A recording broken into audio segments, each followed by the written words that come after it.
Start करते हैं। Spring 2022 का न्यूमेरिकल जो है हम वो देखते हैं अब। कास्मिन ट्रेडर और 8 नंबर का न्यूमेरिकल आया है। One of the easiest numerical आप कह सकते हैं। वो इतने जो पहाड़ जितने न्यूमेरिकल किए हैं इससे पहले, उसके सामने ये बड़ा इजी न्यूमेरिकल है, इजी पीजी है। ये आपको जो है वो फील हो रहा होगा। कहते हैं जी, in the light of provision of sales tax act 1990 and rules made thereunder, compute the amount of sales tax payable by या refundable to KT and input tax to be carried forward if any for the tax period February 2023. Show all relevant exemptions, exclusions and disallowances, ये हमने show करना है। कहते हैं जी, Kazmi trader is registered under sales tax act 1990। KT is engaged in the business of manufacturing and supply of paper products. Following information is available from KT's record for the month of February 2023। Data है rupees in million में। Purchases, purchases का ताल्लुक है, ऊपर ही लिखूंगा, input tax के साथ। Taxable goods from registered person, कहता है 20% of these goods for return to supplier. इसमें से हमने टोटल परचेज की 3 20 की, और 20% गुड्स जो है वो हमने वापस कर दिए। Okay. Taxable goods to unregistered person, इसका कुछ भी नहीं हो पाएगा। Exempted goods from registered person, इसका कुछ भी नहीं हो पाएगा। Electrical and sanitary fitting 60% use in factory building and 40% use in office building. Electrical fitting, sanitary fitting वगैरह इसमें हम क्लियरली पढ़ के आ चुके हुए हैं। इसके ऊपर तो हम इनपुट टैक्स वगैरह क्लेम कर ही नहीं सकते। ये तो नेगेटिव लिस्ट में आता है, तो ये भी क्या हो जाएगा, इग्नोर। फिर प्लांट मशीनरी लिया है 84 मिलियन का। ओके। सप्लाईज की हैं टैक्सेबल गुड्स 200 मिलियन की। 10% गुड्स जो है वो हमें क्या हो गई हैं, इसमें से वापस हो गई हैं। एक्सपोर्ट्स 98 मिलियन की है। ओके। इलेक्ट्रिसिटी बिल जो है वो हमने पे किया 2023 का। इसमें 1.36 का सेल्स टैक्स शामिल था। 60% ऑफ द अमाउंट जो है वो फैक्ट्री से रिलेटेड है, जहाँ पे मैन्युफैक्चरिंग कंसर्न हमारा हो रहा है। 40% बिल जो है वो हमारा बिल्डिंग ऑफिस एडमिनिस्ट्रेशन से रिलेटेड है। All the figure are exclusive of sales tax except where it is specified otherwise. Sales tax is payable at the rate of 18%, इसने हमें बता दिया है। तो दिस इज द क्वेश्चन। क्या ये एक आसान क्वेश्चन नहीं है? क्या ये एक इजी क्वेश्चन नहीं है?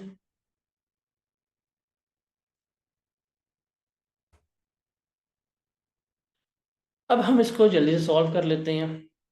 अब मैं इसको प्रॉपरली सॉल्व नहीं करूंगा। कुछ क्वेश्चंस जो हैं मैंने आपको डिटेल में प्रॉपरली सॉल्व करके बताए हैं। कुछ मैं सिर्फ आपको यहाँ पे इनकी एडजस्टमेंट्स बता दूंगा, मैं इनके ट्रीटमेंट बता दूंगा, मैं इसको डिटेल में सॉल्व नहीं कर रहा। देखिए, गुड्स हमने ली है 320 की, तो इसमें से 20% गुड्स जो है वो हमारी क्या हो गई है, वापस हो गई है। तो 320 का हम लेंगे 80%, तो मेरे पास नेट परचेजेस कितनी आएंगी, वो होंगी मेरे पास गालिबन 256 की। तो इसके ऊपर मैं रेट लगाऊंगा और वो रेट होगा मेरे पास 18%। तो मेरे पास जो आउटपुट टैक्स आ रहा होगा, वो सॉरी, मेरे पास ये इनपुट टैक्स जो है आ रहा होगा। इसके ऊपर कुछ भी क्लेम नहीं होगा, इसके ऊपर कुछ क्लेम नहीं होगा, इसके ऊपर कुछ क्लेम नहीं हो रहा होगा। हमने प्लांट एंड मशीनरी ली है। प्लांट एंड मशीनरी के ऊपर हम 18% रेट लगाएंगे, और इसके ऊपर 90% की रिस्ट्रिक्शन अप्लाई नहीं होती, तो हम इसे क्या कर देंगे, इग्नोर कर देंगे, मतलब इसको हम सेपरेटली लेके चल रहे होंगे। सेल्स टैक्स इसने पे किया है बिल्स के ऊपर 1.36 मिलियन का। 60% का ताल्लुक उनके फैक्ट्री के साथ है, तो 1.36 का लेंगे 60%, तो क्या जवाब आएगा हमारे पास, गालिबन 0.186 आएगा। तो ये इनपुट टैक्स जो है वो हम क्या कर लेंगे, क्लेम कर लेंगे। This is the amount of input tax जो हम क्या कर रहे होंगे, जो हम क्लेम कर रहे होंगे, जो क्या हो जाएगी, हमारी क्लेम हो रही होगी। उसके बाद लेंगे हम आउटपुट टैक्स। 200 की गुड्स सेल की थी हमने, 10% जो है वो गुड्स हमारी बिक गई हैं। तो 200 की गुड्स हमने सोल्ड की थी, उसका हम लेंगे 10% और 90% लेंगे, तो मेरे पास क्या आ जाएगा, मेरा आउटपुट टैक्स सेल्स आने की वो कितनी बनेंगी, 190 मिलियन बन रही होंगी। तो 190 जो है वो मेरी क्या कंसीडर होगी, हमारी सॉरी 190 नहीं आएगी, 20% लेस की, 10% लेस की है ना, तो ये 180 आ जाएगा। मेरी नेट सेल्स बनेगी 180। 180 के ऊपर मैं 18% टैक्स लगाऊंगा, तो मेरे पास टैक्स आ जाएगा, डेट विल बी अराउंड 32.4। इसमें से मैंने इनपुट टैक्स जो है वो लेस करवाना होगा, जो हमने ऊपर क्या किया है, कैलकुलेट किया है। तो I guess this is the एक इजी क्वेश्चन, जिसे हम क्या कर सकते हैं, हम सॉल्व कर सकते हैं। तो मेरे ख्याल से मुझे इस क्वेश्चन को डिटेल्ड में करवाने की कोई ज़रूरत है, आई गेस नहीं, ये आप लोगों ने फिर खुद सॉल्व करना है। अगला सवाल जो है वो हम देखते हैं, और ये है हमारे पास ऑटम 2022 का सवाल।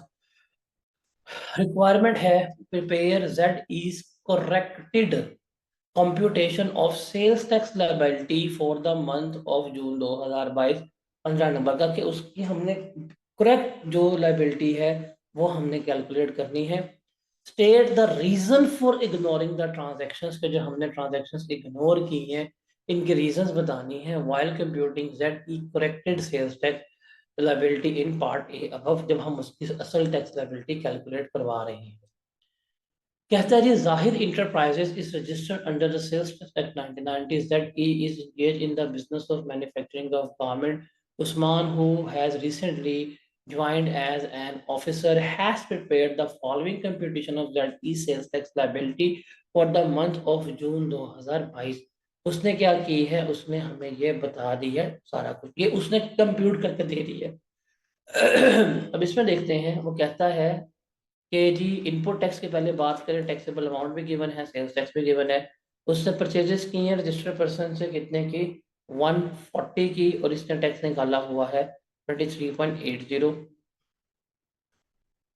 परचेजेस उसने की थी 2021 में, जिसको वो क्लेम नहीं कर पाया था, तो वो आ जाएगा जी 10 के हिसाब से 1.70। पहली बात है, हमारा टैक्स का रेट जो है वो 18% है। ये भाई साहब आए हैं, इन्होंने सारा कुछ जो है वो 17% से किया हुआ है। तो हम इससे सॉल्व करेंगे, किससे, हम इसको सॉल्व करेंगे 18% के साथ। तो इसने कोई परचेजेस थी दिसंबर 2021 से रिलेटेड, जो इसने लाइक क्लेम नहीं की थी दिसंबर में, और अब है हमारे पास जून। तो जनवरी, फरवरी, मार्च, अप्रैल, मई, जून, तो ये जो है क्लेम हो सकती है, अभी टाइम बार नहीं हुआ, इसको हम क्लेम कर लेंगे। गैस का बिल कैश में पे किया, ये भी क्लेम हो जाएगा। इलेक्ट्रिसिटी बिल हमने पे किया है, जिसमें रेंटेड प्रेमिसेस है, लेकिन मालिक के वो क्या हो रहे हैं, शो हो रहे हैं। अब इलेक्ट्रिसिटी बिल मालिक का शो हो रहा है, तो द थिंग इज डैट कि अगर हमने अपने रजिस्ट्रेशन में ये डिक्लेयर नहीं किया हुआ, हम इसे क्लेम नहीं कर सकते। उसके बाद है, डेबिट नोट इशू हुआ था 20 जून 2022 को to supplier for taxable supplies against invoice March 2020। हमने परचेज रिटर्न की है, और परचेज रिटर्न हमने परचेजेस की मार्च में, हमने 20 जून को, तो हमने 180 डेज में करना होता है।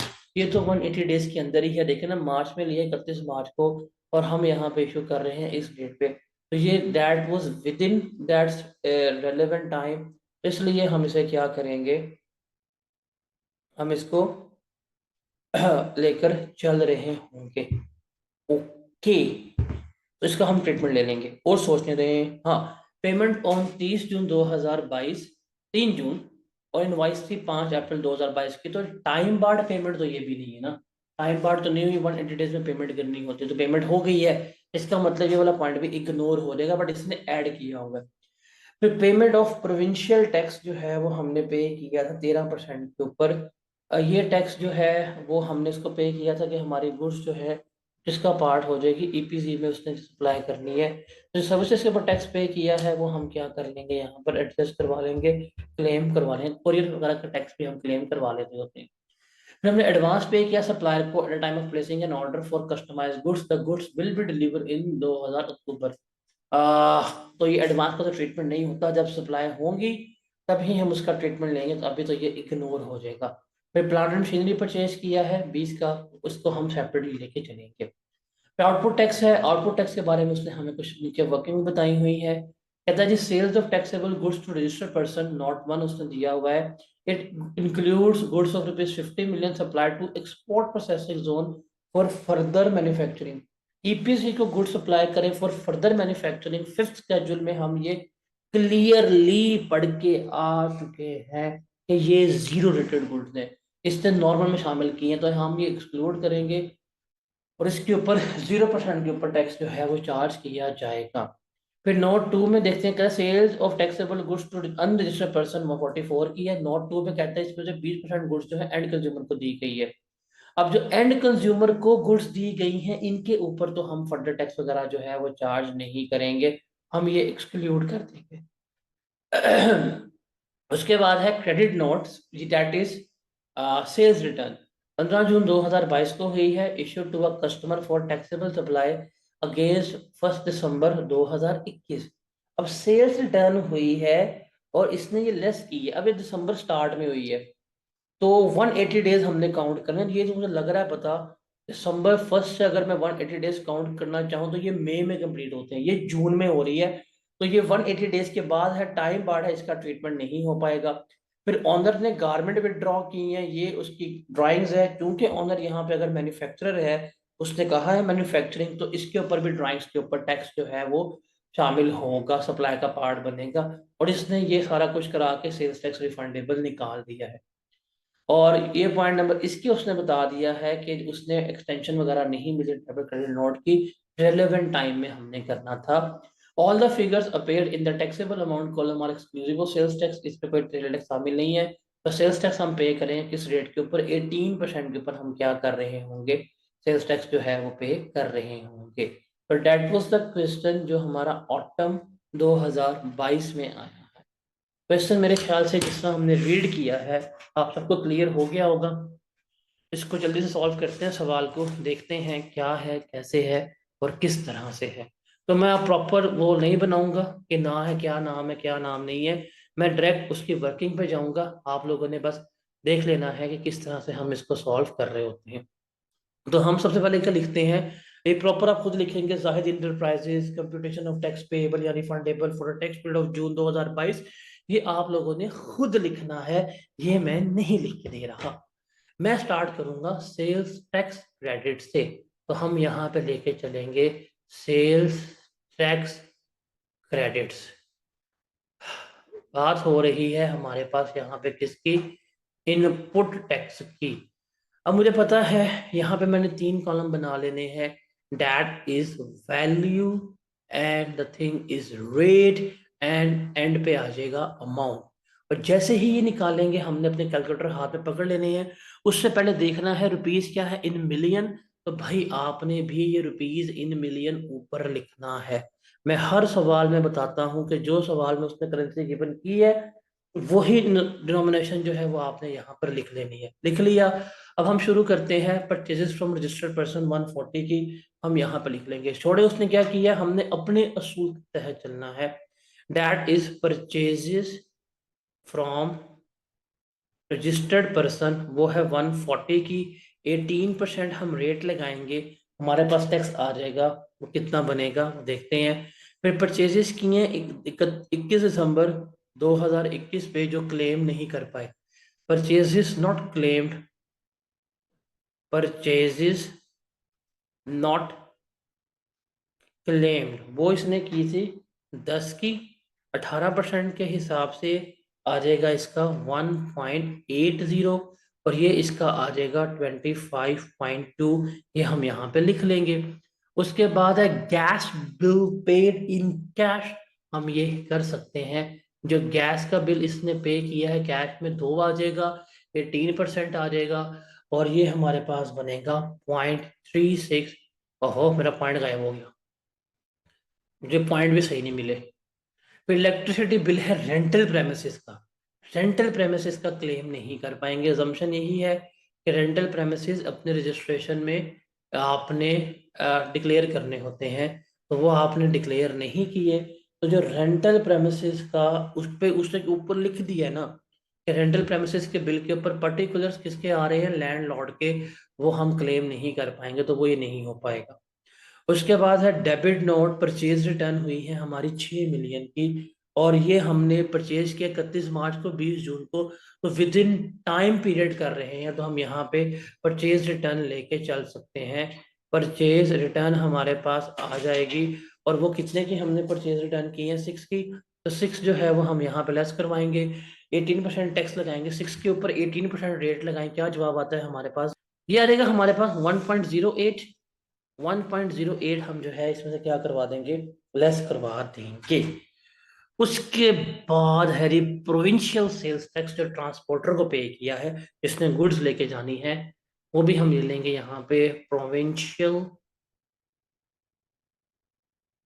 Sales tax. वो इसने पे किया है, देखो, 8 का।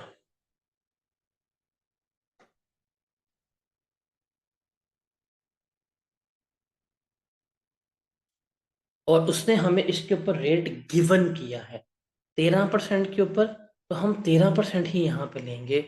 तो वो कितना आएगा, 1.04। तो 8 का 13% क्या आता है, 1.04 ही आता है ना।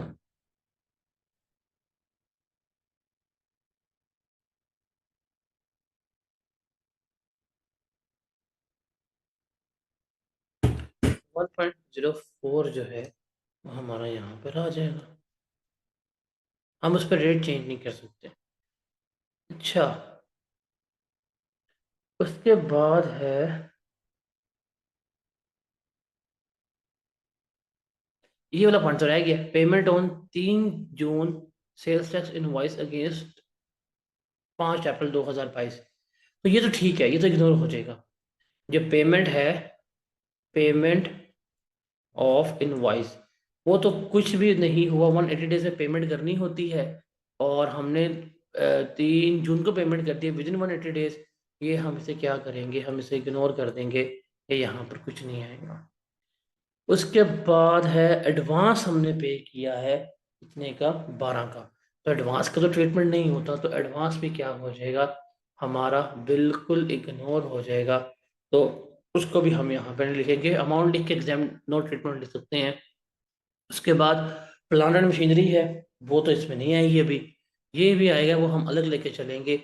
इसको यहाँ पे हम जमा कर लें तो मेरे पास आ जाएगा मेरा कॉमन इनपुट टैक्स। मेरे पास मेरा क्या आ जाएगा, मेरे पास कॉमन इनपुट टैक्स मेरा आ जाएगा, कितना बनेगा,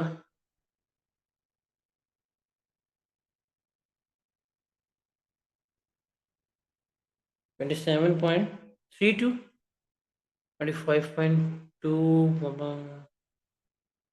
27.32 आएगा कॉमन इनपुट टैक्स मेरा। This is my common input tax.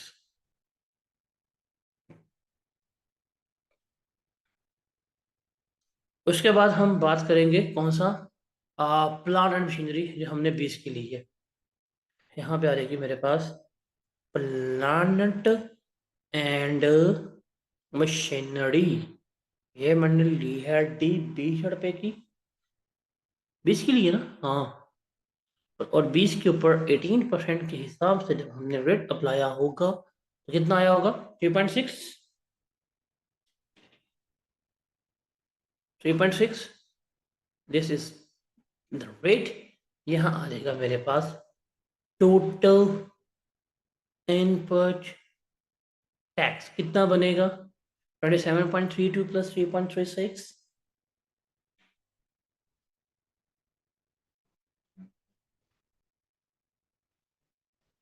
30.92। ये हमारा हो गया इनपुट टैक्स। अब हम करेंगे सेल्स टैक्स डेबिट।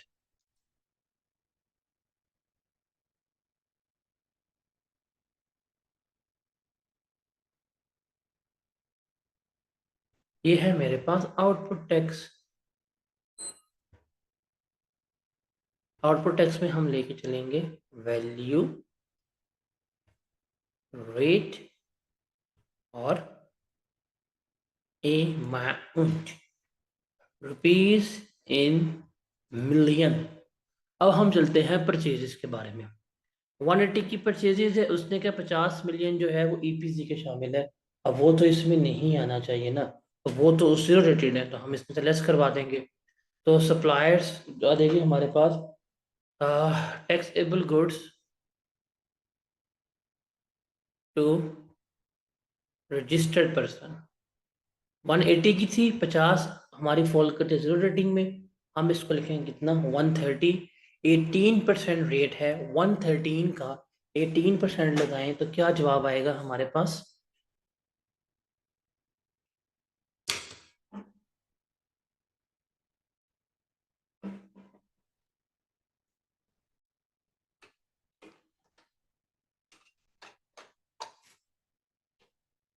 23.4 ये मेरे पास आ गया इसका जवाब। उसके बाद है हमारे पास अनरजिस्टर्ड परसेंट 44 की है, उसमें से 20% गुड्स जो है एंड कंज्यूमर के लिए। तो 44 ओके। अभी तो इसके ऊपर टैक्स चार्ज करेंगे, फर्दर टैक्स के। तो suppliers to unregistered person, taxable goods to unregistered person, वो इसने की है 44 की। और 44 के ऊपर 18% लगाएं, क्या रेट आएगा, वो क्या टैक्स आएगा?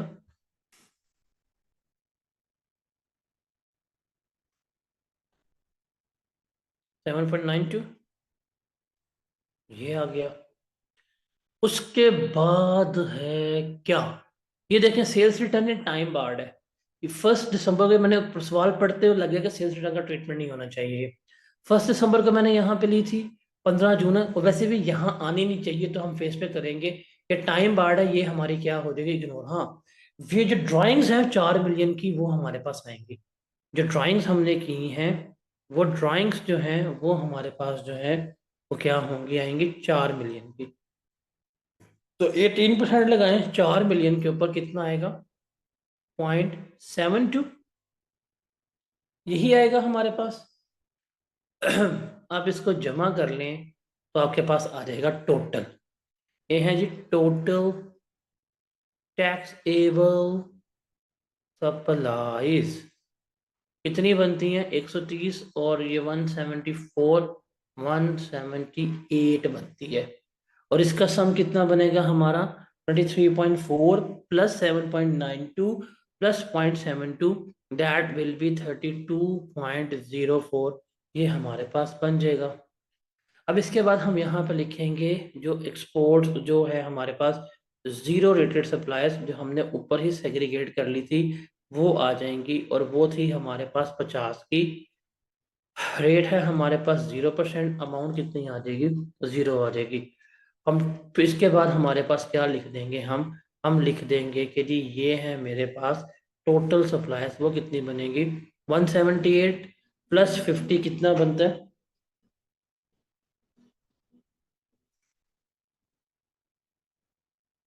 228, और ये आ जाएगा 32.04, ये भी हो गया। अब हम चलेंगे इससे भी आगे, वो है सेल्स टैक्स लायबिलिटी कैलकुलेट करने। थर्ड पेज पे जी, सेल्स टैक्स लायबिलिटी जो है वो हमने कैलकुलेट करनी है। यहाँ पे हम लेते हैं 2 कॉलम। डाटा चूंकि इन मिलियन है तो मैं हर जगह पे लिख रहा हूँ रुपीज इन मिलियन है। यहाँ पे हम ले लेंगे आउटपुट टैक्स।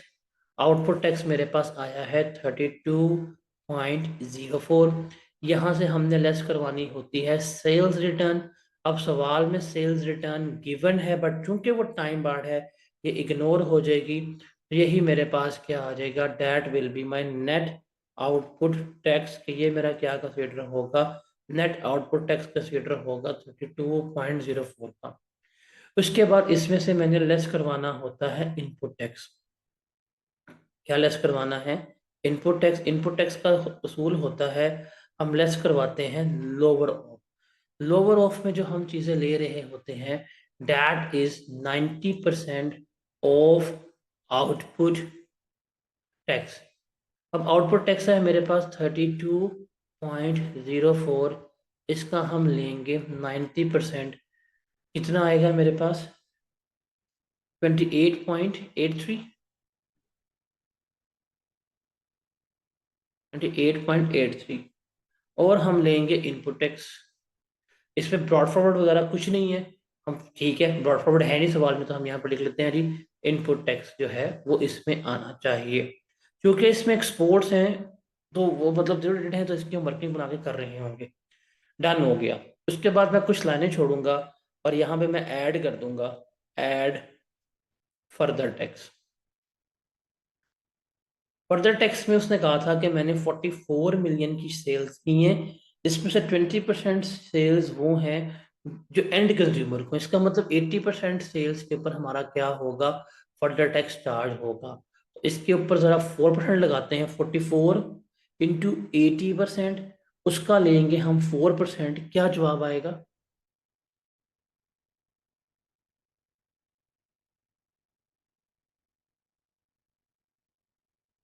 1.408। तो यही बनता है 1.408। तो ये हमारा क्या आ जाएगा, फर्दर टैक्स। अब मेरे पास एक ही चीज़ रह गई है, डैट इज अपोर्शनमेंट। और वो जल्दी से मैं यहाँ पे अपोर्शनमेंट जो है वो क्या कर लेता हूँ, सॉल्व कर लेता हूँ जल्दी से। अपोर्शनमेंट हम यहाँ पे वर्किंग का रेफरेंस दे देंगे, आप या आखिरी पेज पे कर रहे होंगे वर्किंग की। यहाँ पे आ जाएगा हमारे पास डैट इज अपोर्शनमेंट। यहाँ पे आ जाएगा वैल्यू, इधर आ जाएगा हमारे पास इनपुट टैक्स।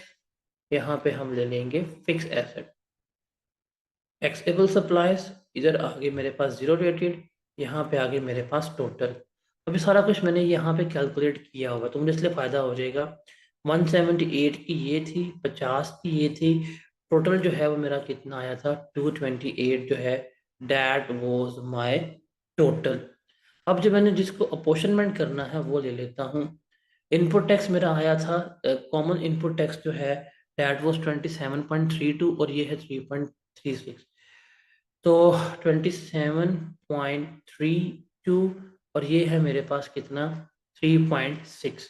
अब इनको अपोर्शन करते हैं, ज़रा बताएं क्या जवाब आएगा। 27.32 को इस पर डिवाइड करेंगे, फिर इससे मल्टीप्लाई करेंगे, ये है हमारे पास 178। क्या जवाब आएगा?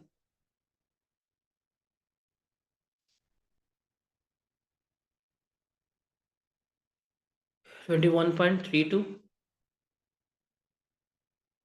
और रिमेनिंग कितना बचेगा हमारे पास, 6। 6 जो है 6.0, वो हमारे पास रिमेनिंग बचेगा 21.32। ओके, और इसको हम डिवाइड करेंगे इसके ऊपर और मल्टीप्लाई करेंगे इससे, तो क्या जवाब आएगा, 2.81। और रिमेनिंग हमारे पास आ जाएगा 0.79।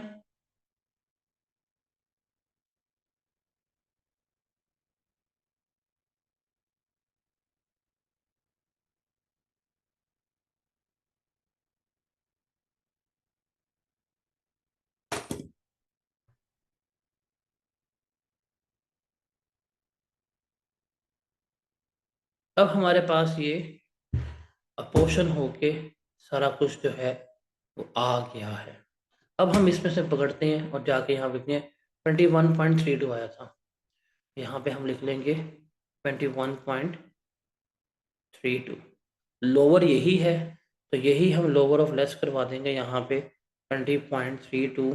तो क्या जवाब आएगा, 32.04 लेस 21.32, डैट विल बी 1072। ठीक है। और इसके बाद हम फिक्स एसेट लेस करवाएंगे, वो है हमारे पास 2.81। तो हम यहाँ पे लेस करवा देंगे, less tax on fix asset, that was 2.81। और 10.72 में से 2.81 लेस करवाएं, क्या जवाब आएगा, 7.91। इसमें फर्दर टैक्स ऐड कर दें, ये मेरे पास आ जाएगा सेल्स टैक्स पेएबल। ये मेरे पास क्या आ जाएगा, सेल्स टैक्स पेएबल कितना होगा, 9.318। ये अमाउंट है जो मैंने गवर्नमेंट को पे करनी है। बाकी हम रिफंडेबल भी अपना निकाल लेते हैं। रिफंड हमारा ये आ जाएगा 6.0 और 0.79, 6.0 प्लस 0.79।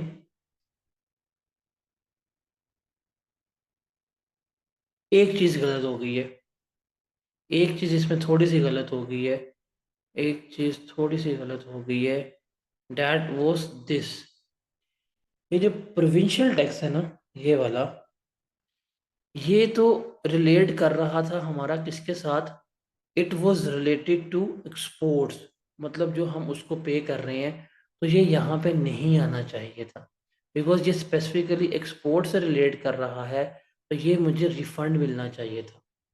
हम ये पढ़ के आ चुके हुए हैं, that is related to the expo, ये इसके ऊपर 1.04 यहाँ पे रिफंड आना चाहिए था। इसका मतलब अब मैं थोड़ा सा चेंज करूँ तो मेरी थोड़ी सी कैलकुलेशन जो है वो आउट हो जाएगी। तो हमने लिखा था 27.32, तो 27.32 से अगर हम लेस करवा दें 1.04, तो इसको एडजस्ट कर लेते हैं। 27.32 प्लस 1.04, तो ये कितना बनेगा मेरे पास?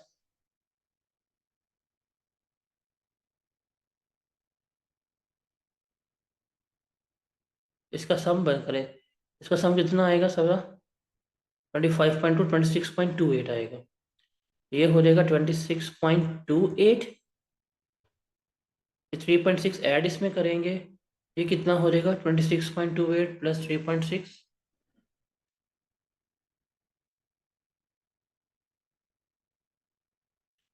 29.88। इनपुट टैक्स जो है वो 29.88 आएगा हमारे पास। आउटपुट टैक्स में कुछ नहीं है, यहाँ पे थोड़ा सा हमारा फिर डिफरेंस हो जाएगा। यहाँ पे हम इसको थोड़ा सा चेंज कर लेंगे, सिर्फ इस चीज़ को।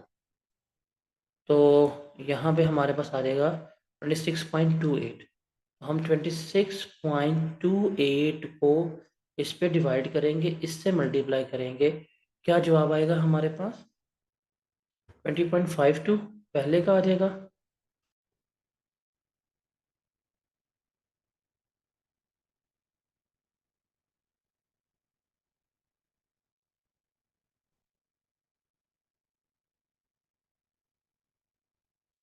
और 5.76 आएगा, ये दूसरे का आ जाएगा। 20.52 हम यहाँ पे क्लेम कर रहे होंगे, थोड़ा सा ये भी रिवाइज हो जाएगा हमारे पास। 20.52, तो यहाँ पे भी इसको रिप्लेस कर देंगे हम 20.52। अब बताएंगे मेरा यहाँ पेबल कितना आएगा? 11.52। इसमें से लेस किया, फिक्स एसेट का टैक्स मेरा ठीक था, तो ये मेरे पास ये कितना आ जाएगा? 11.52 माइनस 2.81, 8.71। 11.52 लेस 2.81, क्या जवाब आएगा? 8.71। इस 8.71 में 1.08 हमने जमा किया, तो क्या जवाब आ जाएगा हमारे पास?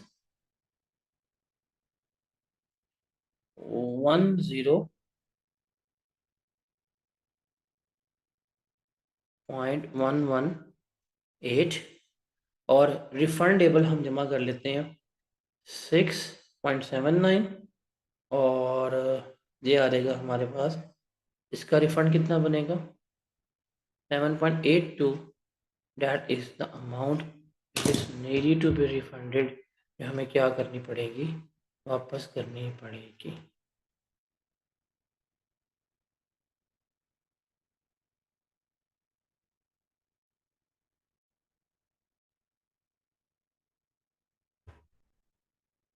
जी जनाब, दैट वाज द क्वेश्चन। देखें, हो गया। अब जैसे इस सवाल को करते करते मेरे से एक मिस्टेक हुई थी, अगर ये मिस्टेक के साथ भी मैं जमा करवा देता तो सिर्फ मेरे उस मिस्टेक के आ, जो है वो मार्क्स जो हैं वो डिडक्ट होने थे, मेरे उस मिस्टेक के मार्क्स डिडक्ट होने थे। अगर पूरा सवाल जो है that was if about 15 marks, 2 number cut जाते, फिर भी मेरे 13 नंबर जो है वो आ सकते थे। उसमें क्या रीजंस कि हमने जो ट्रांजैक्शन इग्नोर किए हैं, क्यों? तो सिंपल सी बात है, पहले हमने इग्नोर की थी रेंटल प्रेमिसेस की। इस पे पढ़ा हुआ है कि रेंटल प्रेमिसेस के बारे में कि आपने वो क्या करना होता है, डिक्लेयर करना होता है। आपने अगर डिक्लेयर नहीं किया तो आप उसके ऊपर कभी भी टैक्स वगैरह जो है वो क्लेम नहीं कर सकते, तो इसलिए हमने ये इग्नोर किया था।